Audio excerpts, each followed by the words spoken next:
Ang akusado, si Mia Mika Alcantara. Narinig ni Mika ang kanyang pangalan at tila ba isang matinis na tunog ang umalingaw-ngaw sa loob ng kanyang tainga. Ang boses ni Fiscal Luna ay puno ng pang-aalipusta.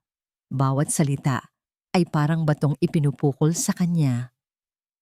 Ayon sa mga ebidensya, ay isang language fraud expert, isang dalubhasa sa panloloko gamit ang iba't ibang lengguwahe. At saan umano niya ito ginagawa? Sa isang maliit na apartment sa Tondo, Manila. Naramdaman ni Mika ang pag-init ng kanyang mga pisngi. Hindi dahil sa hiya, dahil sa galit. Isang mahinang tawanan ang narinig niya mula sa mga tao sa loob ng korte. Tondo, palagi na lang bumabalik doon. Tila ba ang lugar kung saan ka isinilang ang siyang magtatakda ng buong pagkatao mo.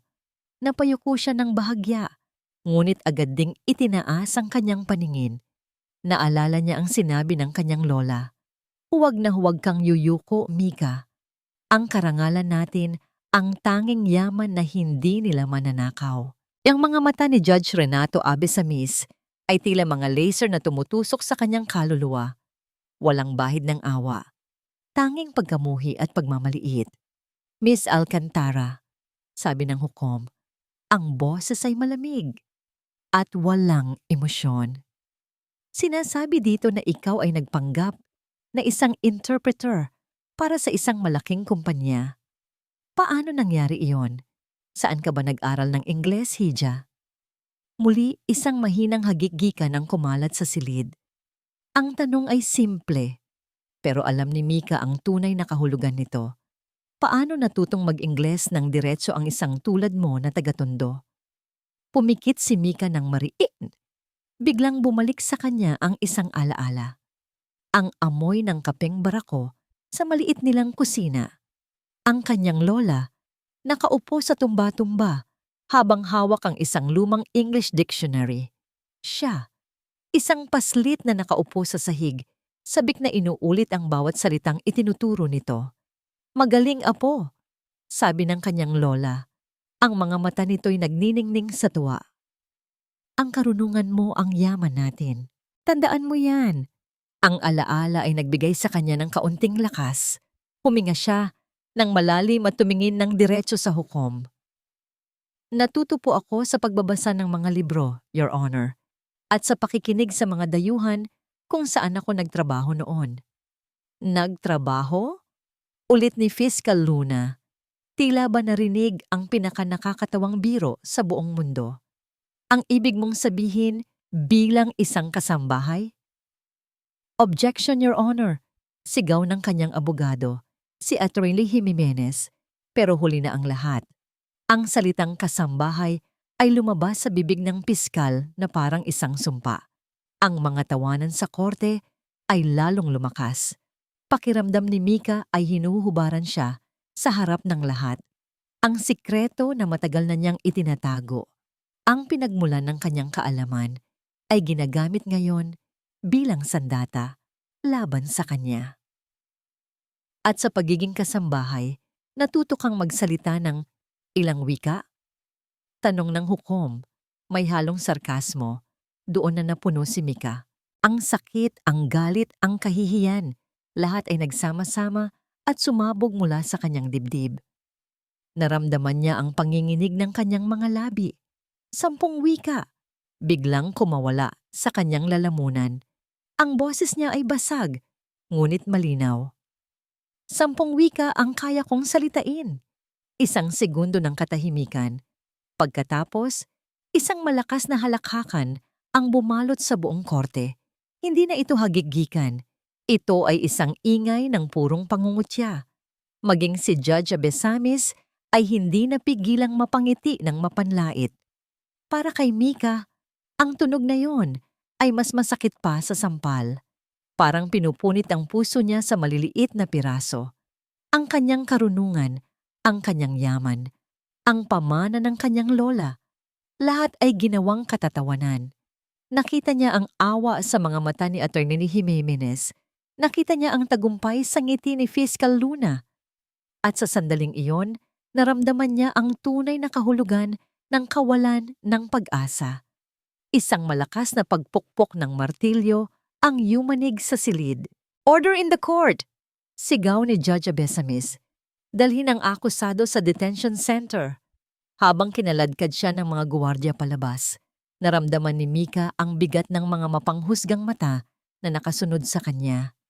Ang huling narinig niya bago sumara, nang tuluyan ang malaking pinto ng korte, ay ang nagpapatuloy na tawanan ng mga taong hindi naniniwala sa kanya. Malamig ang semento sa sahig ng selda. Naramdaman ni Mika ang lamig na yon na unti-unting gumagapang sa kanyang mga binti, paakyat sa kanyang likod, hanggang sa manunuot sa kanyang mga buto. Yakap-yakap niya ang kanyang mga tuhod habang pinipigilan ng hikbi na nagbabantang kumawala mula sa kanyang lalamunan. Ang tanging liwanag ay nagmumula sa isang maliit na bumbilya sa labas ng rehas na lumilikha ng mahahabang anino sa loob ng kanilang masikip na kulungan. Ang bawat patak ng tubig mula sa isang tumutulong gripo sa dulo ng pasilyo ay parang malakas na kalabog sa katahimikan ng gabi. Ito ang unang gabi niya, ang pinakamahabang gabi ng kanyang buhay. "Hija," isang mahinang boses ang bumasag sa kanyang pag-iisa. Dahan-dahan niyang itinaas ang kanyang ulo. Isang babaeng may edad na, malamlam ngunit mabait ang mga mata, ang nakatayo sa kanyang harapan. Ito ang kasama niya sa selda na hindi pa niya kinakausap. Iniabot nito ang isang piraso ng tinapay. "Kumain ka muna," sabi ng babae. "Ako si Vanji. Ate Vanji na lang ang itawag mo sa akin." Tinitigan lang ni Mika ang tinapay. Nawala na siya ng ganang kumain. Umupo si Ate Vanji sa tabi niya, hindi masyadong malapit para bigyan siya ng espasyo. "Ang unang gabi ang laging pinakamahirap," mahinang sabi nito, tila nakatingin sa kawalan. "Pero lilipas din yan. Lahat ng bagay lumilipas." Hindi alam ni Mika kung bakit, pero ang simpleng presensya ng matanda ay nagbigay sa kanya ng kaunting kapanatagan. Tinanggap niya ang tinapay at kagat-kagat iyon, habang tahimik na tumutulo ang mga luha sa kanyang pisngi. Kinabukasan, dumalaw si Attorney Lira Jimenez. Ang mukha ng abogada ay pagod at walang emosyon. Umupo ito sa kabilang panig ng rehas na bakal. "Mika, kailangan nating mag-usap." Simula ni Attorney Jimenez, diretso sa punto. "Nakikita mo naman ang sitwasyon. Mahirap. Ang hukom, may pagkiling na. Ang piskal, gagawin ang lahat para idiin ka." Tumango lang si Mika. Alam niya, ramdam niya. May alok ang prosekusyon, pagpapatuloy ng abogada. Isang plea bargain. Kung aaminin mo ang kasalanan, mas magaan ang sentensya. Probation, marahil, maiiwasan mo ang matagal na pagkakakulong. Napatitig si Mika sa kanyang abogada. "Pero, wala po akong kasalanan." Isang malalim na buntong hininga ang pinakawalan ni Attorney Jimenez. "Makinig ka, Mika. Ito ang realidad. Ang hustisya, madalas hindi para sa mga taong tulad natin. Mahirap, walang koneksyon. Salita mo laban sa salita ng isang malaking kumpanya. Sa tingin mo, sino ang paniniwalaan nila?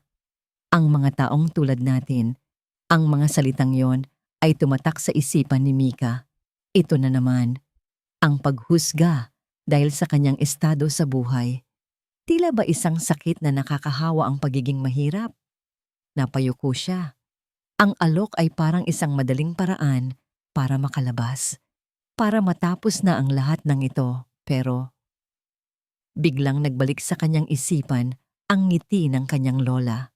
Ang mainit nitong mga kamay habang hinahaplos ang kanyang buhok. At ang huling bilin nito bago pumanaw. "Ang karangalan natin, Apo.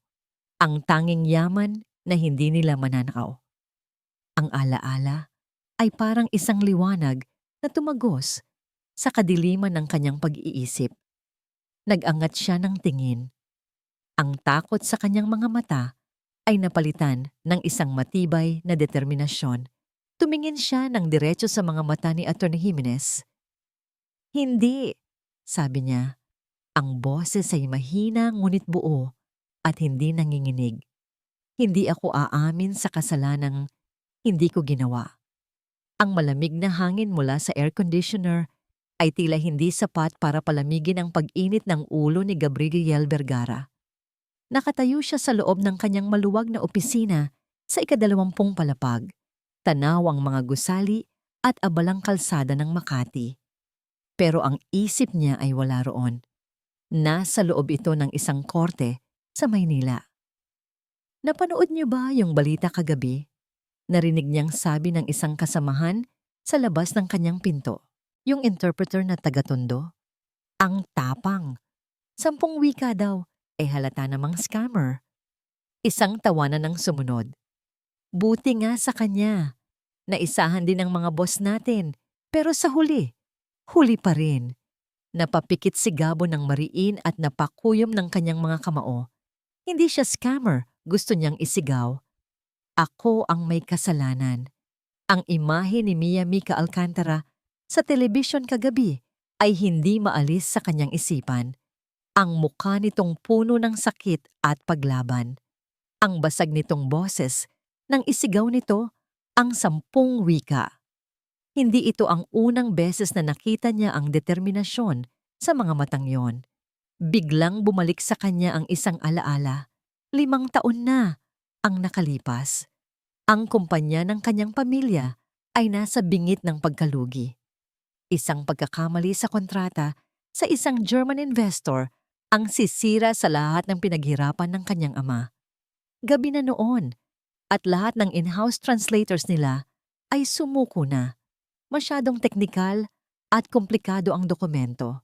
At doon, sa isang maliit na cubicle, nakita niya ito. Isang dalagitang freelancer na nirekomenda ng isang kakilala. Si Mika. Magdamag itong nagtrabaho. Kapilang ang naging kasama. Nakita niya kung paano nito masusing pinag-aralan ang bawat salita. Kung paano nito tinawagan ang ilang kakilala para lang siguraduhin ang isang teknikal na termino. Kinaumagahan, natapos nito ang pagsasalin. At dahil sa isang clause na tama ang pagkakasalin ni Mika, isang detalye na hindi napansin ng iba, naligtas ang kumpanya ng kanyang pamilya. Utang niya dito ang lahat, pero ni isang pasasalamat ay hindi niya naibigay.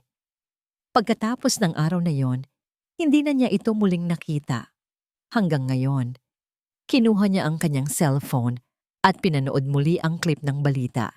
Kitang-kita niya ang panginginig ng mga kamay nito, ang pagpipigil ng luha. Hindi niya na kayang manahimik. Ang konsensya niya ay parang isang mabigat na tanikala na humihila sa kanya pababa. Alam niyang ang buong kaso ay isang malaking palabas lang para pagtakpan ang mas malaking anomalya na ginagawa ng ilang matataas na opisyal sa kumpanya. Isang transaksyon na siya mismo ang inutusang iproseso gamit ang pangalan ni Mika bilang interpreter. Tumayo siya ng tuwid, tila may isang mabigat na desisyon na nabuo sa kanyang isipan. Lumakad siya palabas ng kanyang opisina. Saan ka pupunta, Sir Gabo? Tanong ng kanyang sekretarya. Hindi siya lumingon. Nagpatuloy lang siya sa paglalakad. May kailangan lang akong itama. Pumasok siya sa elevator at pinindot ang ground floor. Sa loob ng tahimik na kahon na bakal, kinuha niya ang kanyang cellphone. Nag-dial siya ng isang numerong hindi nakasave sa kanyang contacts. Ang numero ng opisina ni Attorney Lira Jimenez na sinearch niya kanina. Nang may sumagot sa kabilang linya, nagsalita siya gamit ng boses na pilit niyang binago, mababa at halos pabulong. Gusto kong magbigay ng impormasyon tungkol sa kaso ni Mika Alcantara. Anonimo ito. Lumipas ang ilang araw na tila ba walang katapusan. Para kay Mika, ang bawat umaga ay pareho lang. Isang paggising sa malamig na katotohanan ng kanyang sitwasyon. Ngunit ang pagtanggi niya sa alok na plea bargain ay nag-iwan ng isang maliit na mitya ng pagsuway sa kanyang puso.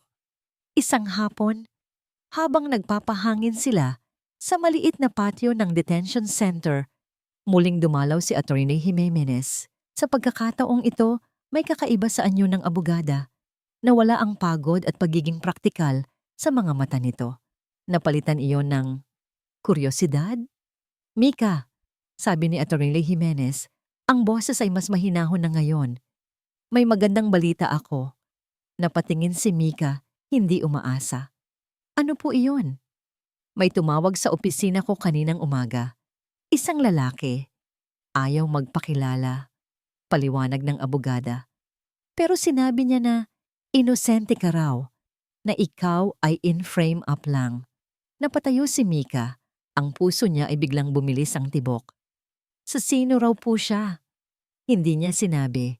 Binaba niya agad ang telepono. Pero sapat na yon para magkaroon tayo ng bagong anggulo.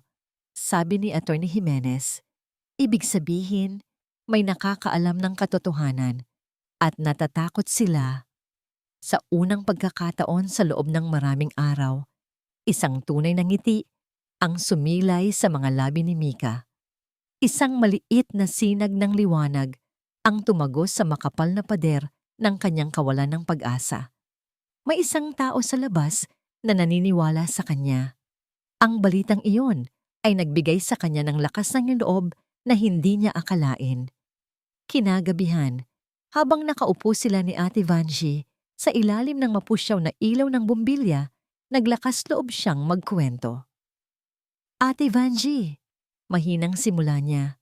Alam na niyo po kung paano ako natuto ng iba't ibang wika? Ngumiti ang matanda. Interesado akong malaman, Hija. Huminga ng malalim si Mika. Noong bata pa ako, pagkamatay ng mga magulang ko, si Lola na ang nag-alaga sa akin. Para may pantustos kami na masukan si Lola bilang labandera sa isang malaking village at ako isinasama niya. Doon, nakilala ko ang mga dayuhan, mga pamilya ng mga diplomat. Naglakbay ang kanyang isipan pabalik sa nakaraan. Naalala niya si Madame Dubois, ang asawa ng French ambassador. Isang mabait na ginang na tinuruan siyang magluto ng French pastries kapalit ng pagtulong sa hardin. Sa kusina nito, natutunan niya ang kanyang unang mga salitang Pranses. Bonjour, ma petite Mika. Comment ça va? Naalala niya si Mr. Tanaka, isang Japanese cultural attaché na laging nagbabasa sa kanyang hardin. Nakikita nito ang pagiging mausisa ni Mika sa mga libro, kaya hinahayaan niya itong magbasa ng kanyang mga Japanese comics. Doon nagsimula ang pagkahilig niya sa hiragana at katakana. Hindi lang po ako kasambahay sa kanila, Ate Vanji. Pagpapatuloy ni Mika, ang boses ay puno ng pagmamalaki. Para nila akong itinuring na pamilya, nakita nila ang uhaw ko sa kaalaman at ibinahagi nila sa akin ang yaman ng kanilang kultura at wika. Habang nagkukwento siya, tila ba nabubura ang rehas na bakal sa kanilang harapan.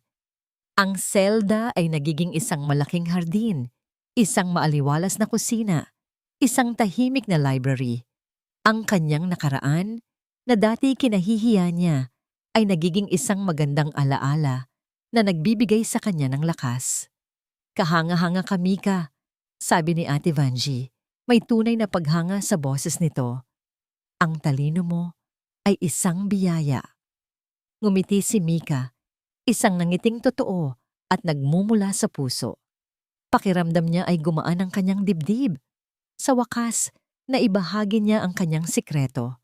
Alcantara, isang malakas na tawag mula sa isang gwardiya ang pumutol sa kanilang pag-uusap. Tumayo si Mika. Iniabot sa kanya ng gwardiya ang isang maliit at lukot na piraso ng papel. May nag-iwan yan para sa'yo, sabi ng gwardiya bago tumalikod. Nagtatakang binuksan ni Mika ang papel. Sa loob, iisang linya lang ng pangungusap ang nakasulat sa garapal na letra. Manahimik ka na lang kung ayaw mong matulad sa lola mo. Biglang nanlamig ang buong katawan ni Mika. Ang papel ay nahulog mula sa kanyang nanginginig na mga kamay. Ang sinag ng pag-asa na naramdaman niya kanina ay biglang nilamon ng isang nakakakilabot na kadiliman. Ang tawag na ginawa ni Gabo ay hindi nagpatahimik sa kanyang konsensya. Bagkus, Lalo lang nitong ginatungan ng apoy na nagliliyab sa kanyang dibdib. Alam niyang ang isang anonymong tawag ay parang isang band-aid lamang sa isang malalim na sugat. Kinumpirma ng kanyang takot ang lahat nang makatanggap siya ng isang text message mula sa isang kaibigan na nagtatrabaho sa public attorney's office. Gabo, may nagbanta sa kanya. Sinabihan siyang manahimik. Nang mabasa niya yon, isang matinding galit ang biglang kumulo sa kanyang dugo. Ang mga taong kasama niya sa trabaho, ang mga taong tinuring niyang mga mentor, ay hindi lang pala mga manloloko. Sila ay mga duwag na kayang manakit ng isang babaeng walang kalaban-laban. Doon nagdesisyon si Gabo. Tapos na ang pagtatago sa likod ng mga pader ng kanyang magarang opisina. Nilakad niya ang pasilyo papunta sa opisina ni Mr. Sandoval, ang senior director at isa sa mga utak ng lahat. Hindi na siya kumatok. Itinulak niya ang pinto at pumasok. "Gabo, anong problema?" Tanong ni Mr. Sandoval na halatang nagulat. "Hindi ko na po kayang sikmurain ito," sabi ni Gabo. Ang boses ay kalmado ngunit may bigat. "Ang ginagawa ninyo kay Mika Alcantara, itigil niyo na ito." Isang mapanlibak na tawa ang kumawala kay Mr. Sandoval. "Bata ka pa, Gabo. Huwag mong isali ang sarili mo dito. Ginagawa lang namin ang kailangan para protektahan ang kumpanya, ang kumpanyang nagpapakain sa pamilya mo." "Hindi ito proteksyon," giit ni Gabo. "Panloloko ito at ayokong maging parte nito." Tumayo si Mr. Sandoval at lumapit sa kanya. Ang mabait nitong mukha ay napalitan ng isang malamig na maskara. "Mag-ingat ka sa mga desisyon mo, Gabriel. Isang maling galaw mo lang at lahat ng pinaghirapan ng pamilya mo, lahat ng utang na loob mo sa amin ay mawawalang parang bula. Ipapahamak mo ang kinabukasan mo para kanino? Para sa isang babaeng tagatondo?"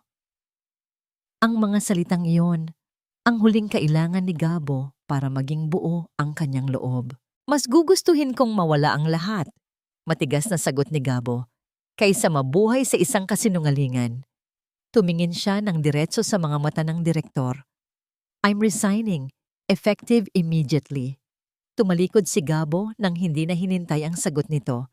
Bumalik siya sa kanyang opisina. Ang kanyang mga kamay ay hindi nanginginig. Ang kanyang pag-iisip ay malinaw. Nilinis niya ang kanyang mesa. Hindi niya kinuha ang mga mamahaling regalo o mga flake ng pagkilala. Isa lang ang kinuha niya mula sa kanyang drawer, isang maliit, itim na USB drive. Naroon ang mga kopya ng mga email at bank transaction na magpapatunay sa lahat. Bago siya umalis, tinawagan niya ang kanyang ina. "Anak, napatawag ka?" "Ma," sabi ni Gabo, lumambot ang kanyang boses. "Mahal na mahal ko po kayo. Mahal ka rin namin, anak. May problema ba?" Huminga ng malalim si Gabo. "Wala po, ma. Gusto ko lang sabihin na gagawin ko po ang tama." Ibinaba niya ang telepono at lumabas ng gusali. Hindi na muling lumingon pa. Ang biyahe papuntang Manila City Hall ay tila isang panaginip. Ang bawat metro na tinatakbo ng kanyang sasakyan ay naglalapit sa kanya sa isang desisyon na babago sa kanyang buhay magpakailanman. Nang makarating siya, narinig niya ang pagkabog ng kanyang dibdib. Ngunit ang kanyang mga hakbang ay matatag habang tinatahak niya ang mahabang pasilyo ng korte. Nakita niya ang pinto ng courtroom kung saan nagaganap ang isa pang pagdinig para sa kaso ni Mika. Huminto siya sa harap ng pinto. Narinig niya ang boses ni Fiscal Luna sa loob, patuloy sa pagdiin kay Mika. Ito na yon. Walang pag-aalinlangan, walang takot. Itinulak niya ng malakas ang pinto. Ang lahat ng ingay sa loob ay biglang natigil. Lahat ng mga mata, kay Mika, sa hukom, sa piskal, sa mga manonood, ay napunta sa kakanya. Lumakad siya papasok. Ang tunog ng kanyang sapatos ay umalingaw-ngaw sa katahimikan. Huminto siya sa gitna. Tumingin siya kay Mika at sa isang saglit, nakita niya ang pagkagulat sa mga mata nito. Pagkatapos ay humarap siya sa hukom. "Your Honor," deklara niya, Ang kanyang boses ay malakas at malinaw at umabot sa bawat sulok ng silid.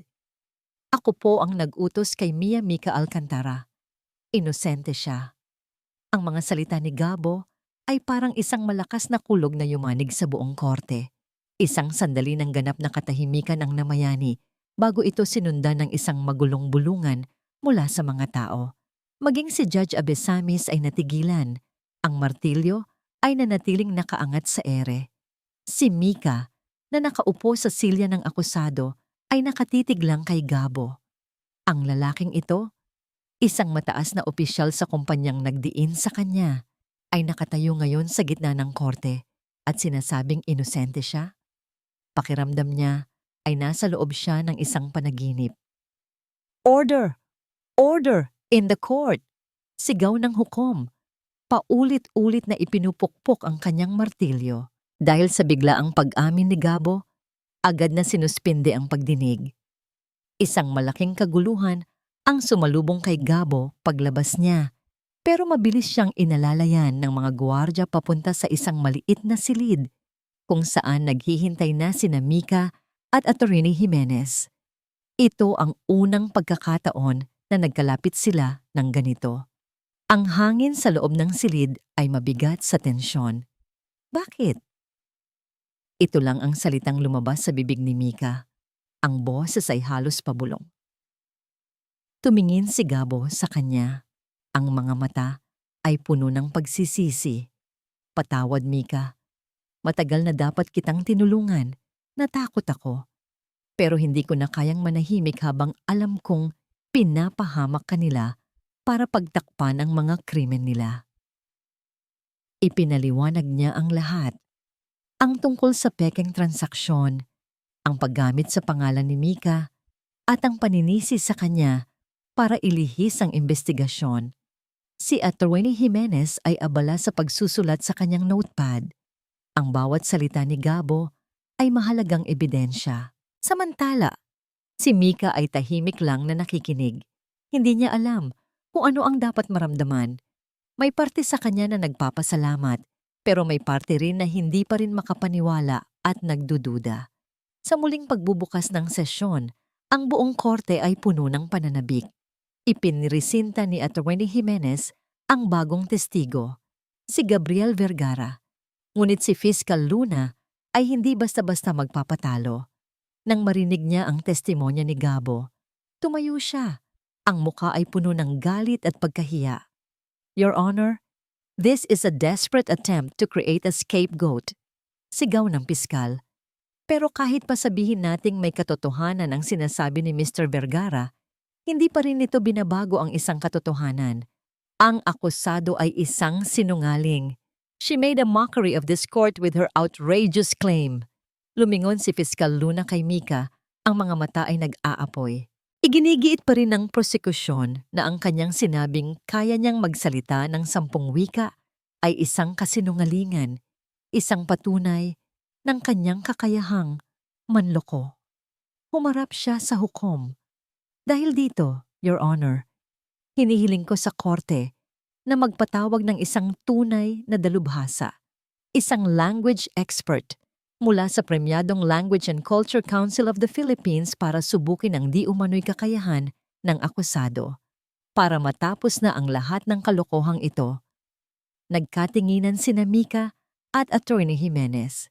Ito ay isang mapanganib na hamon.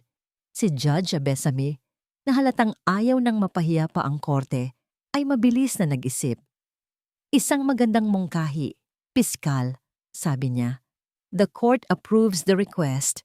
We will summon an expert to verify the defendant's claim. May ngiti ng tagumpay sa mga labi ni Fiscal Luna. Tumayo ang hukom, handa nang tapusin ang sesyon. Bago niya ipukpok ang martilyo, nag-anunsyo siya. Para masigurong walang pagkiling, ang ipapatawag ng korte ay ang mismong Pangulo ng Konseho, deklara niya. Si Dr. Alonso Mercado.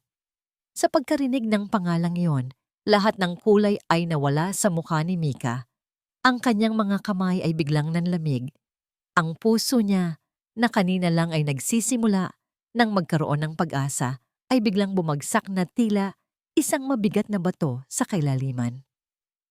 Si Dr. Mercado, ang taong nagnakaw ng kanyang gawa, ang taong unang sumira sa kanyang tiwala sa mundo ng mga salita. Ang multo ng kanyang nakaraan ay nagbabalik para tuluyan siyang ilibing. Kito, hindi maari. Iyon ang mga salitang paulit-ulit na binubulong ni Mika sa kanyang sarili habang pabalik sila sa holding cell. Ang kanyang mga binti ay nanginginig at kung hindi lang siya inaalalayan ni Atty. Jimenez, marahil ay bumagsak na siya, si Dr. Alonso Mercado. Sa lahat ng tao sa buong Pilipinas, bakit siya pa? Tila ba pinaglalaruan siya ng tadhana sa pinakamalupit na paraan? Pagdating nila sa isang maliit na consultation room, hindi na napigilan ni Mika ang kanyang emosyon. Napasandal siya sa pader at dahan-dahang napaupo sa sahig. Ang muka ay nakasubsob sa kanyang mga palad. Mika, anong nangyayari? Nag-aalalang tanong ni Atty. Jimenez. Kilala mo ba si Dr. Mercado? Tumango si Mika, hindi magawang magsalita. Huminga siya ng malalim, pilit na pinapakalma ang sarili bago sinimulang ikwento ang lahat. 5 taon na ang nakalipas. Si Mika ay isa pa lamang 20 taong gulang na freelancer, puno ng pangarap. Nakatanggap siya ng isang email mula kay Dr. Mercado, isang kilalang akademiko, para sa isang malaking proyekto, ang pagsasalin ng isang lumang Spanish historical text sa Filipino. Para kay Mika, iyon ay isang pangarap na natupad. Halos 1 buwan ko pong pinagpuyatan iyon. Attorney, kwento ni Mika, ang boses ay nanginginig sa alaala. Bawat salita, bawat pangungusap, sinaliksik ko pong mabuti. Ibinuhos ko ang lahat ng kaalaman at puso ko sa proyektong iyon. Naalala niya ang tuwa sa mga mata ng kanyang lola nang ipakita niya rito ang unang draft. Ito na, apo, ang simula ng katuparan ng mga pangarap mo. Nang matapos niya ang pagsasalin, ipinadala niya ito kay Dr. Mercado. Naghintay siya ng ilang linggo para sa bayad, ngunit walang dumating. Ang mga email niya ay hindi na sinasagot. Ang numero nito ay hindi na makontak. At makalipas ang ilang buwan, nakita niya ito sa isang bookstore. Ang aklat na pinaghirapan niya. Ang bawat salita ay kanya, ngunit ang pangalan sa pabalat ay hindi sa kanya. Isinalin ni Dr. Alonso Mercado. Wala akong nagawa, sabi ni Mika. Ang mga luha ay malayang dumadaloy sa kanyang mga pisngi. Sino ba naman ako? Isang batang freelancer na walang pangalan, laban sa isang respetadong doktor at manunulat. Sino ang maniniwala sa akin? Ang karanasang yon ang nagturo sa kanya na maging maingat, na huwag basta-basta magtiwala. Iyon ang dahilan kung bakit itinago niya ang kanyang mga kakayahan. Nakinig ng mabuti si Atty. Jimenez, ang mukha ay puno ng simpatiya at pag-aalala. May kopya ka pa ba ng orihinal mong gawa? O ng mga email ninyo? Umiling si Mika. Lahat po iyon nasa lumang laptop ko na nasira na. Wala po akong pruweba. Napabuntong hininga ang abogada. Ang sitwasyon na kanina lang ay nagkaroon ng pag-asa ay biglang naging isang malaking bangin na walang daan palabas. Salita mo laban sa salita niya, Mika, malungkot na sabi ni Atty. Jimenez. At sa mata ng batas at ng publiko, mas may bigat ang salita niya. Ang mga salitang yon ay parang isang pinal na hatol. Pakiramdam ni Mika ay nakakulong na naman siya, hindi sa seldang bakal, kundi sa isang kulungan ng kawalang katarungan na binuo ng kanyang nakaraan.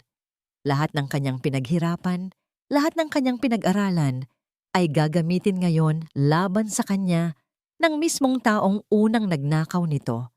Umupo siya sa isang sulok ng silid, yakap ang kanyang mga tuhod. Tumingin siya sa labas ng maliit na bintana. Madilim na. Ang pag-asa na naramdaman niya kanina ay tuluyan ng naglaho. All is lost. Lahat ay nawala na. Habang nakatulala siya sa kawalan, biglang may isang imahe na pumasok sa kanyang isipan.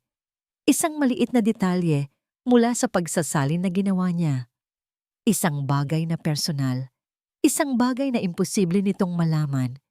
Isang matandang kasabihan sa salitang Bisaya na itinuro sa kanya ng kanyang lola. Isinama niya iyon sa paunang salita ng kanyang salin bilang isang munting pag-alala sa kanyang lola na tubong Cebu. Isang malalim at hindi pangkaraniwang kasabihan na siguradong hindi alam ng isang tulad ni Mercado. Biglang tumayo si Mika, isang ideya, isang desperado at mapanganib na ideya ang nabubuo sa kanyang isipan. Ang takot sa kanyang mga mata ay unti-unting napalitan ng isang mapanganib na kislap ng determinasyon. Mayroon siyang isang bala at kailangan niyang tiyakin na tatama ito. Ang araw ng pagtatanghal ay dumating. Ang courtroom ay mas puno kaysa dati. Ang mga mamamahayag ay siksikan sa likuran. Ang kanilang mga kamera ay nakatutok, handa para sa isang palabas. Sa gitna ng lahat, nakaupo si Dr. Alonso Mercado sa witness stand. Ang anyo ay puno ng kumpiyansa at awtoridad ng isang dalubhasa. Si Mika ay nakaupo sa tabi ni Atty. Jimenez. Ang kanyang puso ay dumadagundong sa kanyang dibdib. Ngunit ang kanyang mukha ay isang kalmadong maskara. Sa kabilang panig, nakita niya si Gabo na nakaupo sa hanay ng mga manonood. Ang mga mata nito ay nakatuon sa kanya, nagbibigay ng tahimik na suporta. "Magsimula na tayo," sabi ni Judge Abesamis. Si Dr. Mercado, na may isang mapagmataas na ngiti, ay nagsimula sa kanyang pagsusulit. "Miss Alcantara, maaari mo bang sabihin sa wikang aliman, ang hustisya ay bulag, ngunit ang konsensya ay nakakakita ng lahat?" Huminga ng malalim si Mika. "Ja, natürlich," sagot niya ng malinaw. "Die Justiz ist blind, aber das Gewissen sieht alles." Ang perpektong pagbigkas ni Mika ay nagdulot ng isang mahinang bulungan sa mga tao. Ngunit hindi natinag si Dr. Mercado. "Magaling. Ngayon naman sa wikang Hapon, paano mo sasabihin ang isang salita ay maaaring magbigay init sa 3 buwan ng taglamig?" "Hi," sagot ni Mika. "Ichigo ichie, ichigo sanfuyu," o atatameru. Isinunod pa niya ang isang bahagyang pagyuko bilang respeto. Sunod-sunod ang mga tanong ni Dr. Mercado. Spanish, Mandarin, French, Italian. Ang bawat tanong ay mas mahirap kaysa sa nauna. Ngunit sa bawat tanong, si Mika ay sumasagot ng may kahusayan at kumpiyansa. Minsan, sa kanyang sagot sa Spanish, marahan pa niyang itinama ang isang maliit na pagkakamali sa grammar ng tanong ng doktor na nagdulot ng pamumula sa mukha nito. Nang matapos ang kanyang bahagi, ngumiti si Dr. Mercado sa hukom. "Your Honor," kahanga-hanga ang kanyang memorya. Ngunit ang pagmememorya ay hindi nangangahulugang tunay na pag-unawa. Para sa akin ito ay isang talentadong pagganap lamang. "May mga tanong po ba ang depensa?" Tanong ng hukom. Tumayo si Atty. Jimenez. "Wala po, Your Honor. Pero ang aming kliyente, si Miss Alcantara, ay may ilang katanungan para sa dalubhasa kung inyong papahintulutan." Nagulat ang lahat, maging si Judge Abesamis. Ngunit dahil sa bigat ng sitwasyon, pumayag siya. Dahan-dahang tumayo si Mika. Ang lahat ng mata ay nasa kanya. Lumakad siya papalapit sa witness stand, Dr. Mercado. Magalang na simula niya. "Kinikilala ko po ang inyong galing. Nabasa ko po ang isa sa inyong mga isinalin na aklat, Ang Kasaysayan ng Mga Nawala. Napakahusay po." Ngumiti si Dr. Mercado, halatang nasiyahan sa papuri. "Salamat, Hija. May isang bahagi po roon sa inyong paunang salita na labis kong hinangaan." Pagpapatuloy ni Mika, ang boses ay nananatiling kalmado. "Sinabi niyo po doon at kung maaari ko pong sipiin, ang pagsasalin ay hindi lamang paglilipat ng salita, kundi paglilipat ng kaluluwa." "Tama," sabi ng doktor. Tumatango-tango. "Ako nga ang nagsulat niyan." "Napakaganda po ng paggamit ninyo ng mga idioma at kasabihan sa salin na yon," sabi ni Mika. "Lalo na po ang isang kasabihang Bisaya na ginamit ninyo Para ilarawan ang pagiging mailap ng kasaysayan, maaari niyo po bang ipaliwanag sa korte ang kahulugan noon? Biglang natigilan si Dr. Mercado. Ang ngiti sa kanyang labi ay unti-unting naglaho. Pinagpawisan siya ng malamig. Ang lahat sa korte ay naghihintay. Si Gabo ay napahilig pasulong sa kanyang upuan. Ang kasabihan? Nauutal na tanong ng doktor. Opo, sabi ni Mika. Ang kanyang mga mata ay tila mga punyal na nakatutok sa doktor. Ang kasabihang, ang kabaw nga nagagi, ang lapok malagkit gihapon. Ano po ang ibig sabihin niyan, Dr. Mercado? Isang nakabibinging katahimikan ang bumalot sa korte. Si Dr. Mercado ay namutla. Nag-iwas siya ng tingin. Hindi siya makasagot. Dahil hindi niya alam ang sagot. Tumingin si Mika sa hukom, pagkatapos ay sa buong korte. Ang kanyang boses, na kanina'y kalmado, ay biglang napuno ng lakas at damdamin. Hindi ninyo alam ang sagot, Dr. Mercado, deklara ni Mika, dahil hindi kayo ang nagsalin niyan. Bumaling siya sa gulat na si Judge Abesamis. At mayroon po akong pruweba. Sa hudyat ni Mika, mabilis na lumapit si Attorney Jimenez sa mesa ng hukom. Dala niya ang isang luma at medyo naninilaw na bundle ng mga papel na nakatali sa isang sinulid. Ano ito, attorney? Tanong ni Judge Abesamis, Your Honor. Sabi ni Attorney Jimenez, iyan po ang orihinal na manuscript ng salin na ginawa ni Miss Alcantara. 5 taon na ang nakalipas. Kung inyong susuriin, makikita ninyo ang mga sulat kamay na tala at pagwawasto sa gilid ng mga pahina. Kinuha ng hukom ang mga papel. Sa paunang salita, malinaw na nakasulat ang kasabihang Bisaya. At sa gilid nito, isang maliit na nota na nakasulat sa luma, ngunit eleganteng penmanship. Galing ni Lola, M.A. Ang mga sulat kamay na yon ay sulat ni Mika at ng kanyang yumaong lola. Paliwanag ni Attorney Jimenez. Si Dr. Mercado ay hindi na makagalaw sa kanyang upuan. Ang lahat ng kulay ay nawala sa kanyang mukha. Para siyang isang kriminal na nahuli sa akto. Ang mga bulungan sa korte ay naging isang malakas na ugong ng pagkagulat at galit. Ang mga kamera ay walang tigil sa pag-flash. Ang reputasyon ni Dr. Mercado ay gumuho sa harap mismo ng buong bansa. Wala nang nagawa si Judge Abesamis. Ang ebidensya ay malinaw. Hindi lang napatunayan ni Mika ang kanyang kakayahan, kundi nailantad din niya ang isang mas malaking kasinungalingan. Ipinukpok ng hukom ang kanyang martilyo. Ang tunog ay hudyat ng katapusan.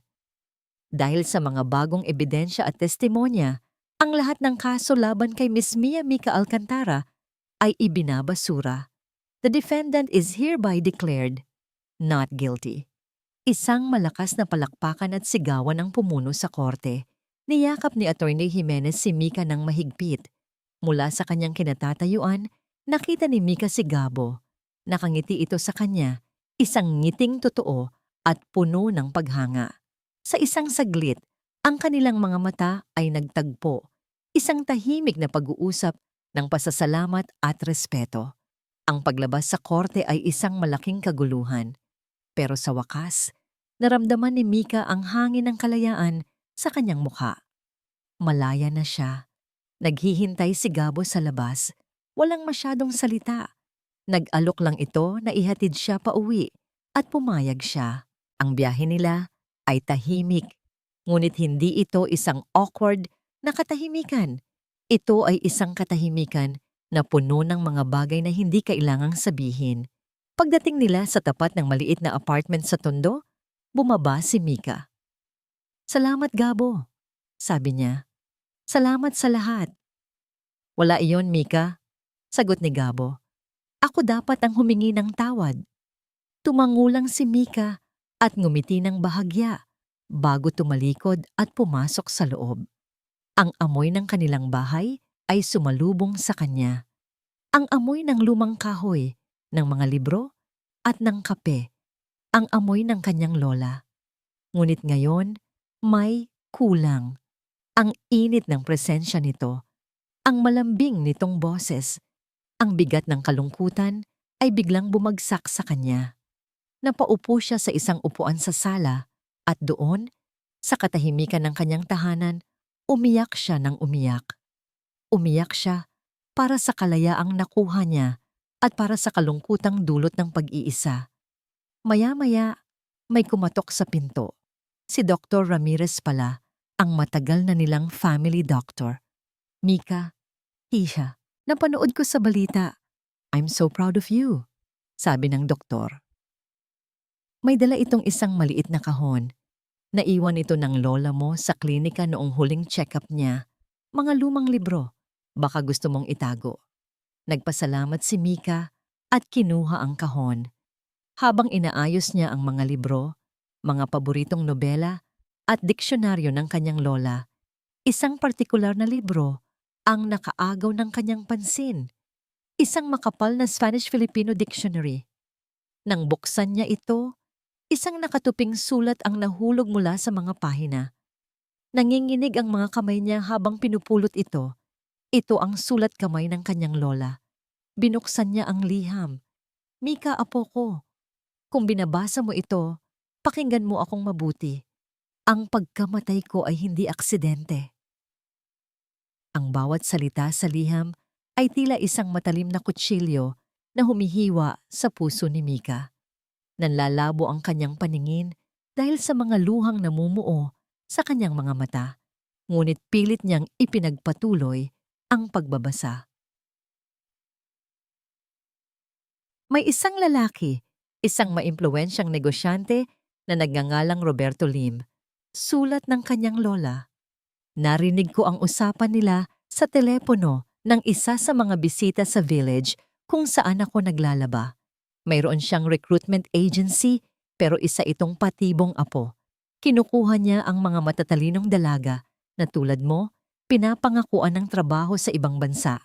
Ngunit ang totoo ay dinadala sila sa masamang landas. Narinig ko ang pangalan mo, Mika. Ikaw ang susunod nilang target. Napatakip si Mika sa kanyang bibig. Ang paghinga niya ay naging mabilis at mababaw. Sinubukan ko siyang harapin. Sinabi kong isusumbong ko siya sa pulis. Ngunit tinawanan niya lang ako. Kinabukasan, nagsimula akong makaramdam ng paninikip ng dibdib. Iba ito sa dati kong sakit. Alam kong may ginawa sila. Itinago ko ang sulat na ito sa diksyonaryo dahil alam kong dito mo unang hahanapin ang mga sagot. Mag-iingat ka, mahal kong apo. Huwag kang magtiwala basta-basta. Ipaglaban mo ang tama. Mahal na mahal kita. Ang papel ay tuluyang nabasa ng kanyang mga luha. Ang kalungkutan na naramdaman niya kanina ay biglang naging isang nag-aapoy na galit. Hindi pala sakit sa puso ang ikinamatay ng kanyang lola. Pinatay siya. Pinatahimik siya para protektahan ang isang masamang sikreto. Ang lahat ng nangyari sa kanya, ang pagkakaso, ang pagkakakulong, bigla itong nagkaroon ng mas malalim at mas madilim na kahulugan. Hindi lang ito simpleng frame-up. Ito ay isang paraan para sirain siya. Para hindi na siya maging kaakit-akit sa mga plano ni Roberto Lim. Habang nakaupo siya roon, gulong-gulo ang isip, may kumatok ulit sa pinto. Si Gabo. Mika, okay ka lang? Tanong nito. May daladalang isang paper bag na may lamang pagkain. Naisip ko baka hindi ka pa kumakain. Nang makita ni Gabo ang itsura ni Mika, ang namumugto nitong mga mata, ang liham na hawak nito, alam niyang may nangyaring masama. Anong problema? Hindi nagsalita si Mika. Iniabot lang niya ang sulat. Habang binabasa ni Gabo ang liham, ang mukha niya ay unti-unting nagbago. Ang pag-aalala ay napalitan ng pagkagulat at pagkatapos ay ng isang matinding galit na sumasalamin sa naramdaman ni Mika. Ang pangalang Roberto Lim ay pamilyar sa kanya. Isa sa mga bigating investor na may koneksyon sa kanilang kumpanya. Nang matapos niyang basahin, tumingin siya kay Mika. Ang babaeng nasa harapan niya ay hindi na ang babaeng nakita niya sa korte. Ang kalungkutan sa mga mata nito ay napalitan ng isang bakal na determinasyon. Tutulungan kitang hanapin ang hustisya. Sabi ni Gabo, ang boses ay matatag at walang pag-aalinlangan. Hindi na ako muling mananahimik, Mika. Pangako yan. Tumayo si Mika at lumapit sa bintana. Tanaw ang mga ilaw ng syudad na nagsisimula ng sumindi. Ang mga ilaw na yon na dati sumisimbolo sa kanyang mga pangarap, ngayon ay parang mga mata ng isang mundong puno ng panganib. Ngunit hindi na siya natatakot. Ang apoy na sinindihan ng kanyang lola sa kanyang puso, ang pagmamahal sa kaalaman at karangalan, ay mas maliwanag na ngayon kaysa dati. Ang kanyang mga wika ay hindi na lamang isang talento. Ang mga ito ay magiging sandata niya. Lumingon siya kay Gabo. Sa unang pagkakataon, nakita niya ito hindi bilang isang estranghero o isang nagsisising kasamahan, kundi bilang isang kaalyado. Isang taong tulad niya ay handang gawin ang tama. Hahanapin natin siya, Gabo. Sabi niya, ang kanyang boses ay hindi na basag ng pag-iyak, kundi buo at mariin. At ipapahanap natin sa kanya ang hustisya para kay Lola. Ang kwento ng paglilitis ni Mika Alcantara ay tapos na, ngunit ang kwento ng kanyang paglaban ay ngayon pa lang nagsisimula. At dito nagtatapos ang kwento ng paglilitis na sumubok sa katatagan ni Mika Alcantara. Mula sa kaibuturan ng aking puso, maraming salamat sa inyong walang sawang pagsubaybay at pakikinig. Ang samahan ninyo sa amin sa bawat kabanata, ang nagbigay buhay at kulay sa bawat salitang aking isinulat. Habang binubuo ko ang paglalakbay ni Mika, kasama ninyo akong nakaramdam ng kanyang sakit, ng kanyang galit, at ng kanyang hindi matatawarang pag-asa. Naging inspirasyon sa akin ang kanyang paninindigan, isang paalala na ang tunay na halaga ng isang tao ay hindi kailanman masusukat sa kanyang pinagmulan, kundi sa lakas ng kanyang kalooban at sa ningning ng kanyang karunungan. Sana ang kwentong ito ay nag-iwan sa inyo ng isang mahalagang aral na sa mundong madalas ay mapanghusga, ang pinakamalakas nating sandata ay ang pagtitiwala sa sarili at ang paglaban para sa katotohanan. Nais ko pong marinig ang inyong mga puso. Ano ang pinakapumatak na mensahe sa inyo mula sa kwentong ito? Mangyaring iwan po ninyo ang inyong mga komento sa ibaba. Ang bawat salita mula sa inyo ay mahalaga. Hanggang sa ating susunod na kwento, ako po ang inyong lingkod, ang manunulat na laging nagpapasalamat sa inyo.